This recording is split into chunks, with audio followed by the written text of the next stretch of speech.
paz do Senhor Jesus. O ser humano que não conhece a presença de Deus, não desfruta da comunhão gerada pela presença de Deus, na intimidade mesmo, ele não sabe porque está sempre em busca de preencher vazios, de suprir frustrações. Na verdade, os que já desfrutaram, os que desfrutam, os que negligenciam o zelo para com esta prática de manter a comunhão com Deus, sabe, estes conhecem que este vazio, esta lacuna, ela é preenchida justamente, apenas, unicamente com a presença de Deus. Não tem almoço de domingo, não tem romance, não tem nenhuma outra alegria terrena que venha suprir este espaço, que é o espaço destinado à presença de Deus. Então, quando Deus soprou na narina do homem o seu hálito e fez dele um ser vivente, ele lançou dentro dele as partículas do seu hálito, da sua vida, ele soprou. E deste sopro, ele lançou dentro de mim, dentro de você, partículas da sua vida, do seu espírito, umas fagulhas da sua vida, do seu espírito. E esse espírito clama, Abba, Pai. Esse espírito clama por Deus, clama no que conhece, clama do que não conhece também. O ser humano, aquele teu semelhante caído lá na sarjeta, na calçada, todo urinado, embriagado, ele clama. Você de terno, gravata, ou você de vestido, salto alto, cabelo todo alinhadinho, clama. Porque todos nós temos partículas do seu hálito aqui dentro, que veio dele, mas para ele quer voltar. E isto sempre foi uma busca consciente ou inconsciente do ser humano. Busca por Deus, pela sua presença. Por quê? Porque a presença de Deus supre. A presença de Deus responde. A presença de Deus pacifica, protege, defende, abriga, acalenta. Me faltariam adjetivos para descrever o bem da presença de Deus. Então, quando o Senhor, pela virada do dia, vinha até Adão para dar a ele o prazer da sua presença, ele vinha na virada do dia para justamente passar a noite com ele. E aquela seria uma noite de abrigo, onde a escuridão, a treva, os perigos, as dificuldades, as indagações do ser humano desce sobre a sua vida nesta virada do dia, nesta noite da vida. A presença de Deus desejaria suprir, preencher. Então entrou o pecado e esta presença continuou sendo necessária. Compreendendo a palavra profética dada a seus pais, Abel compreende que em Gênesis 3:15 ele está dizendo, olha, eu vou consertar isso. Da semente da mulher vai nascer um que vai esmagar a cabeça da serpente, mesmo que essa lhe fira o calcanhar, lá na cruz. E ele começou a levantar sacrifício, levantar altar a Deus, e invocar a sua presença, e o Senhor começou a se agradar de Abel. Caim foi desprezado porque a palavra diz que todas as vezes que trouxessem da semente da terra cereais, deveriam trazer azeite. Caim não trazia azeite. Então não é a diferença de sacrifício, porque Abel trouxe cordeiro, Caim trouxe semente, não era a abóbora, não era a berinjela, Não era o pé de alface que Caim tinha trazido, não era o molho de trigo, era a falta de azeite. Era um culto seco, um culto sem profundidade, um culto sem irracional, não racional. Mas quando Abel se apresentou a Deus, ele fez um culto racional. E eu costumo dizer que ele fez uma maquete do Calvário, porque se você observar, ele construiu o altar, ele levanta as pedras que apontam para o Calvário, o monte do Calvário, ele coloca a lenha que aponta para a cruz, ele deita o cordeiro sem mancha, sem mácula, sem defeito, que é Cristo, e quando ele imola e o sangue serpenteia nas pedras, o sacrifício de Abel é aceito, porque ele aponta para o Calvário e a presença de Deus desce. Lá adiante você vai ver Moisés numa tenda de tabernáculo, numa tenda de congregação. Ele está inserido dentro da tenda, uma tenda exclusiva para oração, e a glória, a nuvem da glória de Deus desce na porta da tenda. Moisés está dentro da tenda e a nuvem está na porta. É como eu vejo. Deus, você se inclina 5 minutos do seu dia e Deus te preenche, Ele vem e Ele traz tanto que você diz, mas eu fiz tão pouco e o Senhor me deu tanto. Eu sei que sou capaz de orar mais. Imagine se eu tivesse orado mais. Já se pegou pensando assim? Porque Deus está sempre procurando quem o adore, quem o busque. Deus não é carente. Deus não é carente. Deus não precisa, mas Ele se agrada, Ele é digno, Ele merece e Ele nos criou com esse propósito. Então a glória dele vinha, a nuvem da sua glória vinha na porta da tenda. Até que o Senhor aconselhou Moisés, deu a ele as diretrizes e foi levantado a tenda do tabernáculo, com todas as divisórias e os turnos de sacerdotes, tudo certinho. O Senhor revestiu a Bezalel e ele praticou todos aqueles artesanatos e assim foi. Então, no dia da inauguração da tenda, a glória do Senhor encheu, cobriu todo o tabernáculo. E você vai ver que em Êxodo 33, Moisés está dentro da tenda e a glória, a nuvem está na porta. Mas quando você vê Números, capítulo 7, você vê que a glória do Senhor cobriu todo o tabernáculo e Moisés está fora, não podia entrar. Quer dizer, a glória foi tão grande, a presença foi tão grande que só cabia Deus, não cabia o homem, não cabia aquele ser humano.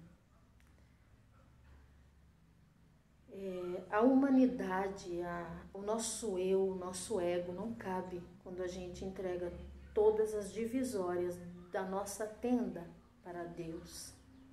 Então o nosso eu fica para fora, o nosso ego fica do lado de fora e dentro de nós só vai estar mesmo a presença dele. Mas houve uma fase destas manifestações no meio do povo de Israel, quando já no tempo de Salomão, o tempo em que ele edificou um templo, e essa tenda que Davi usava para oração, esta tenda de Davi, esse tabernáculo de Davi, ela foi guardada no interior do templo, no santuário lá dentro do templo, onde chamamos oráculo do templo.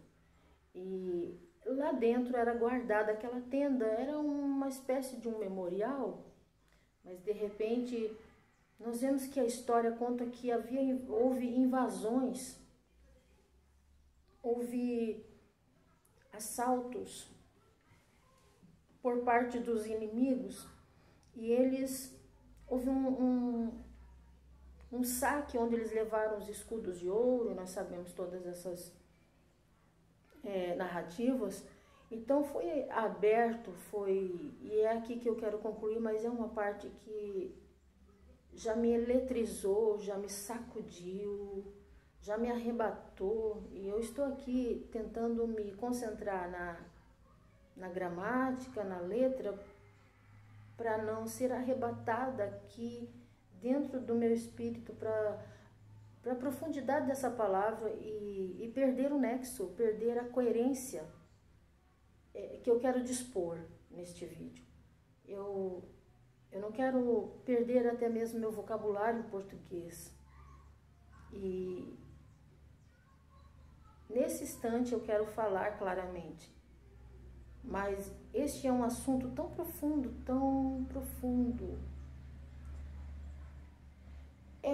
É mais profundo do que eu possa descrever. Então, eu quero me conter. Mas eu estou apenas abrindo uma fresta da cortina e te convidando a entrar.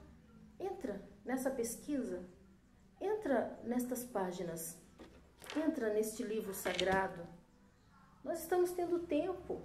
Este é um tempo destinado a coisas úteis. Enfim, quando o Templo de Salomão foi saqueado, foi aberto um buraco nas laterais das paredes do templo e na direção do oráculo. Foi aberto do lado. Foi feito um buraco na lateral do templo. E neste furo, a intenção era saquear os tesouros, saquear o precioso dali.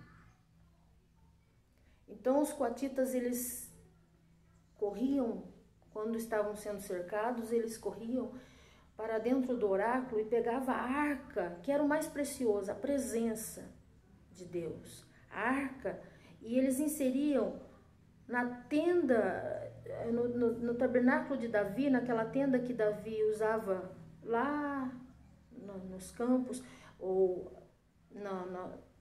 no seu particular, ele usava para orar, eles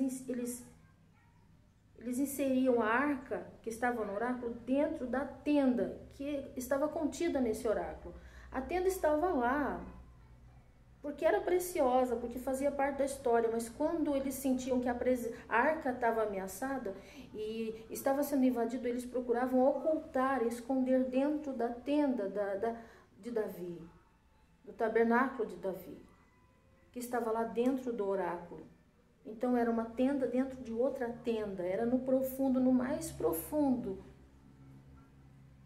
E quando eu olho para o Calvário, que eu vejo que o lado do meu Cristo, do meu Jesus foi furado, e dali saiu água e sangue separado, dando notoriedade que a vida já tinha sido extirpada e que os glóbulos brancos e os glóbulos vermelhos já haviam se separado, dando notoriedade à morte. Daquele furo da lateral, naquele furo, verteu água e sangue separado. Eles estavam com aquela lança tentando levar o que havia de mais precioso no Nazareno, a vida. Mas então, dali, eles só puderam tirar aquela água e aquele sangue rosado, mas no interior do Ramaciacai, no interior do propósito daquele sacrifício, não foi um coatita, não foi um sacerdote, não foi um mortal apavorado, acuado, mas foi o Espírito de Deus que através desta raiz de Jessé, meu Deus, esta raiz que trazia até mim a genealogia que me ligava a esta genealogia celestial, esta genética, o Espírito oculta dentro da vida que está dentro do oráculo, ele oculta o verdadeiro propósito da salvação. Isso respinga, respinga na pregação de Pedro, quando ele diz: é isso, foi isso que Joel profetizou, que quando eu falo eu estou tirando daqui e pondo ali, do vaso, Isso que está acontecendo aqui em Atos 2, eu estou resumindo porque eu quero ser breve. Isso aqui é o que Joel profetizou, que do Espírito ele nos alcançaria, nos agraciaria e seríamos cheios. E dessa autoridade nós podemos ir na Porta Formosa, mandar o coxo levantar. Podemos dar ordem a Dorcas que volte à vida. Temos autoridade. Mas quando você vai para esta referência que Pedro citou, Joel não está dizendo Joel está dizendo o meu espírito todo ele. Então, desde o Éden até o milênio, quando o leão vai pastar com o cordeiro, a intenção sempre foi derramar o Espírito dele sobre nós na sua totalidade. Eu vou voltar para a presença dele, em particular aqui, secreta. Eu vou voltar ali, eu gosto de dizer que eu vou me jogar entre os tornozelos dele de volta e vou ficar ali. Mas que nesta singela ilustração tão pobre de vocabulário, eu tenha conseguido instigar você a buscar pelo menos um pouquinho a presença dele. Pelo menos um pouquinho. É isso. Deus abençoe.